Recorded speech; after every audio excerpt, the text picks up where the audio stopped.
नमस्कार। Political analysis by VD Sameer में मेरे सभी चाहने वालों का भरपूर स्वागत है। आज का जो मैं टॉपिक लेके आपके समक्ष हाजिर हुआ हूँ, ये कांग्रेस के मेंबर पार्लियामेंट, कांग्रेस के former president, Indian youth Congress के काफ़ी ज़्यादा सक्रिय रहे हैं, तो राहुल गांधी जी के ऊपर मैं आज का अपना टॉपिक लेके आया। भारतीय जनता पार्टी और जो कांग्रेस के ऑपोजिशन पार्टीज़ हैं वो अक्सर ये एक इल्ज़ाम लगाती हैं कि Rahul Gandhi non serious politician हैं और उनको जो देश की जो धरातल है उसके बारे में कोई ज़्यादा ज्ञान नहीं है, और भारतीय जनता पार्टी ने इनको पप्पू का नाम भी दिया। राहुल गांधी जी ने अभी अभी वो भारत जोड़ो यात्रा पे थे, पहले न्याय यात्रा का भी दूसरा चरण है, तो वो लगातार फील्ड के अंदर लोगों के बीच जा रहे हैं और एक अपने जो ऑपोजिशन पार्टी हैं उनको ये एक संदेश भी दे रहे हैं कि वो 24/7 पॉलिटिशियन अब बन गए हैं। ठीक है, पहले नहीं थे, धीरे धीरे सीख रहे हैं, तो उनको नॉन सीरियस भी ना बोला जाए। राजनीति की वो अच्छी खासी अब परख रखते हैं। 2004 से वो लोकसभा में जीत के आ रहे हैं, वो कोई अपर हाउस से राज्यसभा से जीत के नहीं आ रहे हैं, लोगों ने उनको चुना है और 2004 से वो लगातार जीतते आ रहे हैं। तो आज मैं राहुल गांधी जी की जो जर्नी है उसके कुछ पहलू उजागर करने आया हूँ। मैं किसी पार्टी का पक्ष लेने नहीं आ रहा हूँ, लेकिन आज मैं इंडिविजुअल राहुल गांधी जी की जर्नी, कुछ ऐसे तथ्य आपके सामने लेके आऊँगा, प्रयास किया है लेके आने का। उसके बाद आप असेस कर सकते हैं कि राहुल गांधी की जो जर्नी है, जो उसको पप्पू नाम दिया गया उनको, वो कहाँ तक उचित है और कहाँ तक उनको बोला जाता है कि जो धरातल से जुड़े हुए नहीं हैं, ऊपर से थोपा गया है। तो वो सारी चीज़ें जो कन्फ्यूज़न है उसका मैं आपके सामने लेखा जोखा पेश करूँगा। उसके बाद आप अपना एनालिसिस आप खुद करने में सक्षम होंगे। तो मैं आपको बताना चाहता हूँ, राहुल गांधी का जन्म जो है वो 19 जून 1970 दिल्ली में हुआ। फॉर्मर जो हमारे प्राइम मिनिस्टर थे स्वर्गीय राजीव गांधी जी के वो सुपुत्र हैं। कांग्रेस की अध्यक्षा जो हैं मिसेस सोनिया गांधी जो रही हैं, उनके वो सुपुत्र हैं। तो स्कूली शिक्षा राहुल गांधी जी की दून स्कूल में हुई। उसके बाद अंडर ग्रेजुएशन के लिए वो दिल्ली में सेंट स्टीफन में आए। उसके बाद कुछ समय उन्होंने हार्वर्ड यूनिवर्सिटी में लगाया और कुछ वहाँ पे, क्योंकि राजीव गांधी जी की अस्टेशन हो गई थी, उनको बॉम्ब से उड़ा दिया गया था, तो सिक्योरिटी रीजंस के लिए फिर उन्होंने चेंज किया और एमफिल उन्होंने की थी कैम्ब्रिज यूनिवर्सिटी से। तो ये उनकी एजुकेशन है जो कि मैं समझता हूँ काफ़ी उच्च श्रेणी की उनकी एजुकेशन है। उनकी एजुकेशन के बारे में तो कोई भी कुछ नहीं बोल सकता। उसके बाद मैं आपको ये बताना चाहूँगा कि राहुल गांधी जी ने कुछ साल प्राइवेट सेक्टर के अंदर भी काम करा था। जब कांग्रेस की हालत बहुत ज़्यादा खस्ता हो गई थी 1919 के इलेक्शंस के बाद, सोनिया गांधी जी को सभी पार्टी के जो सीनियर लीडर्स हैं, जूनियर लीडर्स, सभी ने अपील की कि आप कांग्रेस की सत्ता कमान को संभालें। सोनिया गांधी जी प्रेसिडेंट बनी थी और 2004 में राहुल गांधी जी जो हैं वो भी पॉलिटिक्स में आ गए थे। इंडियन यूथ कांग्रेस के साथ उनकी एसोसिएशन रही, वहाँ उन्होंने काम किया। 2004 से वो अमेठी में पहली बार वो लोकसभा इलेक्शंस के लिए कंटेस्ट करा था और जीते थे। उसके बाद 2004 का इलेक्शन जीते, 2009 का इलेक्शन लोकसभा का जीते, 2014 का भी उन्होंने इलेक्शन लड़ा था। 2019 में उन्होंने अमेठी के अलावा केरला के वायनाड से, दो जगह से अपना जो पर्चा है लोकसभा चुनाव का वो भरा था। वायनाड से वो जीते थे केरला से, लेकिन जो उनकी अपनी पिस्टैनी सीट है अमेठी की, 2019 में वो हार गए थे। इसके अलावा मैं आपको बताना चाहता हूँ कि दिसंबर 17 से जुलाई 19 तक उन कांग्रेस पार्टी के जो है वो नेशनल प्रेसिडेंट भी रहे। अब मैं आपको बताना चाहता हूँ राहुल गांधी जी के वो अनछुए पहलू जो शायद मुझे लगता है मीडिया में भी उतने उजागर नहीं हुए। मैंने क्यों कहा है राहुल गांधी को मैन ऑफ वर्ड्स, उसका एक मैं आपको जीता जाता कुछ चीज़ें आपके समक्ष पेश करने की इजाज़त चाहता हूँ। 2013 में यूपीए की गवर्नमेंट थी, कृपया आप इस चीज़ को अंडरलाइन कीजिए, उस पर थोड़ा कॉन्सेंट्रेट ध्यान लगाइए कि 2019 में यूपीए की गवर्नमेंट थी, सरदार मनमोहन सिंह प्राइम मिनिस्टर थे। उस वक्त माननीय सुप्रीम कोर्ट ने एक आदेश जारी किया था कि जो भी पॉलिटिशियन राजनेता जो है, अगर उसको 2 साल या 2 साल के ऊपर की सज़ा मिलती है तो वो फिर जो है इलेक्शन कंटेस्ट करने में उस पर रोक लगा दी जाएगी। जब माननीय सुप्रीम कोर्ट ने ये एक आदेश जारी किया तो राजनीतिक दलों में, चाहे वो सत्ता में थे या विपक्ष में थे, सबको ही इसकी बहुत ज़्यादा चिंता हुई। किसी ने आके कैमरे पे बोला, कोई ऑफ कैमरा बोल रहे थे, लेकिन मैक्सिमम जो पॉलिटिशियंस थे वो इसके अगेंस्ट थे, क्योंकि कोई ना कोई किसी भी राजनीतिक दल पे इसकी गाज गिर सकती थी, किसी भी राजनीतिक नेता पे इसकी गाज गिर सकती थी। उस वक्त राहुल गांधी जी ने, उस वक्त यूपीए की गवर्नमेंट इसको ऑर्डिनेंस लेके आने लगी थी। इस जो माननीय सुप्रीम कोर्ट का फैसला है, इसको लेके ऑर्डिनेंस लेके आने वाली थी लोकसभा राज्यसभा में, और इसको नल एंड वाइड, मतलब इसका जो आधारभूत है वो ख़त्म करने की योजना थी। और ये ऑर्डिनेंस बड़ी आसानी से पास भी हो जाना था, लोअर हाउस में भी अपर हाउस में। उस वक्त पब्लिकली राहुल गांधी जी सामने आए थे। उस वक्त काफ़ी युवा थे, 2013 की मैं आपको बात बता रहा हूँ। उस वक्त राहुल गांधी जी ने पब्लिकली वो ऑर्डिनेंस को फाड़ा था और उसका उनको भुगतान भी करना पड़ा। इस ऑर्डिनेंस को फाड़ने का सबसे ज़्यादा कीमत जो अदा करनी पड़ी वो कांग्रेस के ही जो बहुत स्ट्रांग एक अलायंस रहे हैं, आरजेडी के लालू यादव। सबसे बड़ा भुगतान इस ये जो 2 साल की सज़ा का प्रावधान का है, मेरा मानना है कि भारतीय इतिहास में, राजनीतिक इतिहास में इसका सबसे ज़्यादा भुगतान भी लालू यादव को ही भुगतना पड़ा, जिनकी बहुत ज़्यादा क्लोज एसोसिएशन रही है मिसेस सोनिया गांधी के साथ। उनको ये भुगतना पड़ा था। और पर्दे के पीछे सत्तारूढ़ गलियारों में ये होता भी है कि ये जो ऑर्डिनेंस था ये लाया भी पर्टिकुलरली उनके लिए था, क्योंकि उस वक्त चारा घोटाला की जो जांच की जो आंच है वो लालू यादव के ऊपर खतरे की जो घंटी वो पड़ रही थी। तो राहुल गांधी जी ने इसको ऑर्डिनेंस को फाड़ा, ऑर्डिनेंस को नहीं लेके आने दिया, जो और इसका भुगतान राहुल गांधी को भी करना पड़ा। जो राहुल गांधी ने मोदी सरनेम के अगेंस्ट एक टिप्पणी की थी विवादित, उस टिप्पणी के तहत ही जो गुजरात की लोअर कोर्ट है उन्होंने राहुल गांधी को सजा ही सुनाई, जिससे उनकी जो खुद की सदस्यता है वो भी खतरे में पड़ गई थी, क्योंकि 2 साल के ऊपर की सजा थी मैक्सिमम, उसको जो सजा है उनको सुनाई गई थी। तो वो जो ऑर्डिनेंस जो बिल्कुल मैं समझता हूँ गलत है, किसी भी राजनेता को हक ही नहीं है कि वो अगर उसको सजा है तो वो कंटेस्ट करे। लेकिन वो जो अच्छाई की थी 2013 में, उसका भुगतान राहुल गांधी जी के फिर बड़ा मुश्किल, बड़ा माननीय जो सुप्रीम कोर्ट है उन्होंने इसके ऊपर अभी स्टे लगाया हुआ है। तो जो अच्छा काम है उसका भुगतान इनको भी करना पड़ा। दूसरा मैं आपको ये बताना चाहता हूँ कि 2014 का इलेक्शन था, 2004 में मनमोहन सिंह जी बने थे, उसके बाद प्राइम मिनिस्टर, उसके बाद 2009 में भी कांग्रेस यूपीए रिपीट की थी, मनमोहन सिंह जी थे।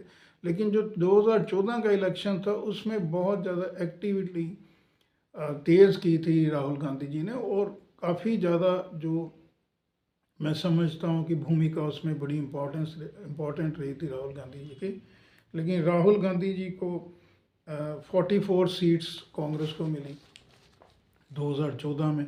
लीडर ऑफ अपोजिशन के लिए जो 10% सीट का है 54 का, वो भी वो नहीं जुटा पाए। उसके बाद जो 2019 का इलेक्शन था उसके अंदर भी मैं समझता हूँ राहुल गांधी जी ही मेन थे, कांग्रेस की तरफ से मेन चेहरा थे। उसके अंदर भी कांग्रेस जो है वो, उनकी स्थिति बड़ी ज़्यादा मैं समझता हूँ बड़ी ज़्यादा एक चिंताजनक रही थी। लीडर ऑफ ऑपोजिशन दूसरी टर्म में भी कांग्रेस नहीं बना पाई थी, वो आंकड़ा ही नहीं छू पाई 54-55। उस वक्त 2019 की जो इलेक्शन हुई थी उसकी डिफीट के बाद राहुल गांधी जी ने, प्रेसिडेंट जो थे उस वक्त कांग्रेस के, उन्होंने वहाँ अपनी सीट को छोड़ दिया था। पार्टी के छोटे वर्कर से लेके पार्टी के बहुत बड़े जो कोर कमेटी CWC है, सभी ने बार बार रिक्वेस्ट की थी राहुल गांधी जी को कि आप कृपया आएँ, हर चीज़ चलती रहती है और ये हम इकट्ठे होकर इलेक्शन लड़े थे, एक पर्टिकुलर किसी की जिम्मेवारी नहीं है। लेकिन मैं समझता हूँ ये जो डिसीज़न उनके द्वारा लिया गया, बार बार रिक्वेस्ट करने के बाद भी, कि नहीं, जो 2019 की डिफीट है इसकी जो मुख्य जिम्मेवारी है वो मेरी है, और उन्होंने कांग्रेस प्रेसिडेंट की सीट को छोड़ दिया था। उसके बाद उन्होंने ये भी भरपूर कोशिश और अनाउंसमेंट करी थी कि गांधी फैमिली का कोई भी मेंबर प्रेसिडेंट नहीं बनेगा कांग्रेस का। हालांकि उस वक्त आम सहमति नहीं बनी थी, तो कार्यकारी जो अध्यक्ष थी वो सोनिया गांधी जी बनी रही। लेकिन फिर राहुल गांधी जी के उस स्टैंड पे अभी खड़गे साहब जो गांधी फैमिली से नहीं है उनको प्रेसिडेंट कांग्रेस ने बनाया हुआ है, जबकि वो खुद भी बन सकते थे और उनकी जो बहन है प्रियंका गांधी वो भी बन सकती थी। तो ये दो जो मैंने आपको एग्जांपल्स दी हैं ये एक बहुत बड़ी एग्जांपल्स हैं। उसके बाद जो मैं आपको आगे बताना चाहता हूँ, राहुल गांधी जी को जैसे बोला जाता है, कांग्रेस के ऊपर एलिगेशन लगाया जाता है कि ये प्रो मुस्लिम पार्टी है, एंटी हिंदू पार्टी है।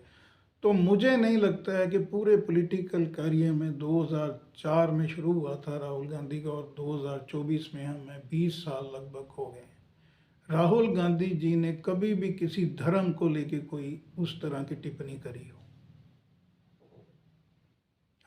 अब यहाँ देखने की बात क्यों है, क्या है, एनालिसिस करने की बात क्या है कि दुर्गति क्यों हो रही है कांग्रेस की।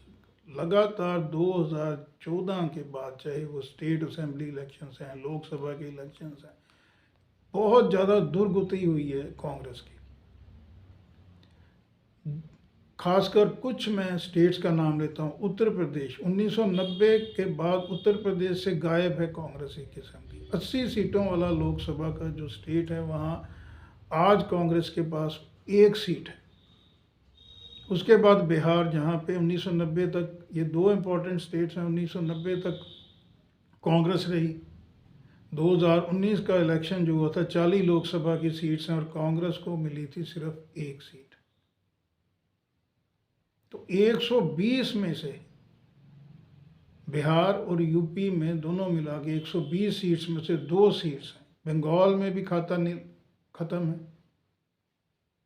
वहाँ पे भी बिल्कुल निम्न स्तर पे है। गुजरात में बहुत बड़ी वापसी इनकी हुई थी, लास्ट के जो इलेक्शंस हुए हैं स्टेट असेंबली के, लेकिन उसके बाद भी डील मुट जो रवैया रहा वो कांग्रेस के लिए बड़ा ज़्यादा घातक रहा। कांग्रेस को और राहुल गांधी जी को खासकर ये ध्यान रखना चाहिए कि जो उनकी कोर टीम है उसके जो मेंबर्स हैं कुछ, वो अब मुझे नहीं पता जानबूझ के है कि प्लान्ड है कि क्या है क्या नहीं है, वो कुछ ना कुछ इस तरह के स्टेटमेंट देते रहते हैं जिसको हम जो है वो एंटी इंडियन की तरफ से देखा जाता है। स्पेशली जो प्रोपेगेंडा है वो भारतीय जनता पार्टी इसी तरह का करती है, उससे गुरेज करना चाहिए। दूसरा, राहुल गांधी जी को ये गुरेज ज़रूर करना चाहिए कि जो कैंडिडेट जो संदिग्ध हैं, जिनके ऊपर आरोप लगाया गया है कि इन्होंने भारत तेरे टुकड़े होंगे, इंशाअल्लाह इंशाअल्लाह, इस तरह के नारे लगाए हुए हैं देश के विरोध में, या जो उनकी गतिविधियां हैं वो कहीं ना कहीं जो इंटेलिजेंस एजेंसीज हैं उसके स्कैन में हैं, इस तरह के इंडिविजुअल्स को कांग्रेस में जगह नहीं मिलनी चाहिए। और ये कांग्रेस लगातार ये गलती कर रही है। जो दागी चेहरे हैं कहीं ना कहीं, स्पेशली जो कुछ ऊट पतंग स्टेटमेंट देते हैं किसी भी धर्म को लेके, उसको राहुल गांधी जी को कोशिश करनी चाहिए कि उनको कांग्रेस के अंदर एंटर ना करवाया जाए, उस तरह के लोगों को।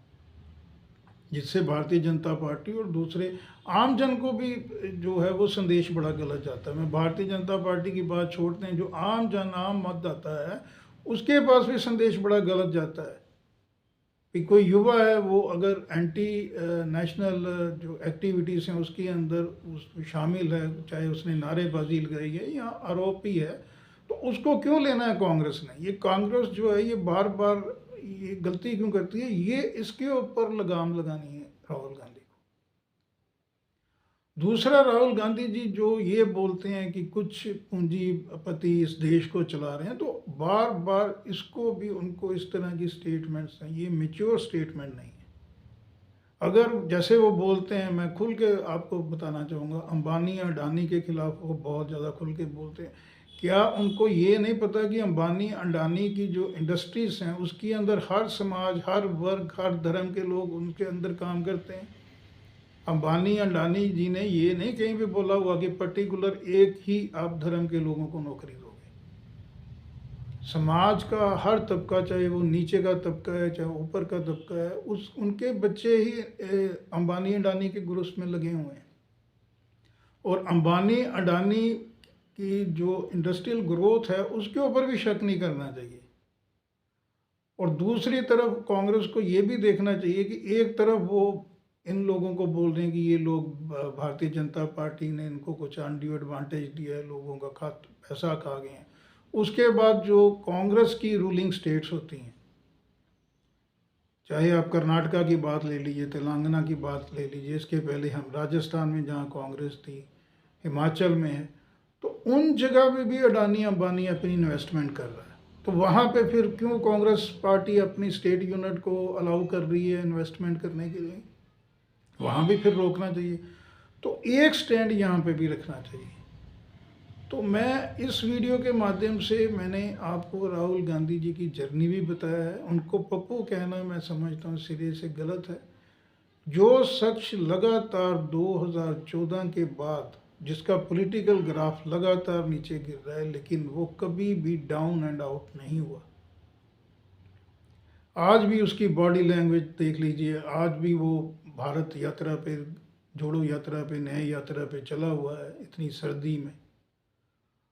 और मैं समझता हूँ इसकी जगह कोई दूसरा आदमी होता तो हो सकता है आज ये पॉलिटिक्स में वो रहा ही नहीं होता, उसने छोड़ दिया होता, डिमोरलाइज हो जाता, वो डिप्रेशन में आ जाता। क्योंकि जो पार्टी ने सबसे ज़्यादा, जिस फैमिली ने सबसे ज़्यादा प्रधानमंत्री दिए हों भारत को, वो पार्टी 2014 से टोटली, चाहे वो स्टेट असेंबली के इलेक्शन है, लोकसभा, वहाँ से बाहर है। लेकिन इस इंडिविजुअल के करैक्टर की हमें यहाँ तारीफ भी करनी चाहिए कि उन्होंने जो है वो एक जो ज़िद है, जो जुनून है कुछ कर गुजरने का, ये भी इस शख्स के अंदर है। तो मैंने आज आपको जो प्लस है और माइनस है वो दोनों बताने की कोशिश की है राहुल गांधी के बारे में। अब जो आपका एनालिसिस है, जो आपका फैसला है, वो आप खुद कर सकते हैं। धन्यवाद।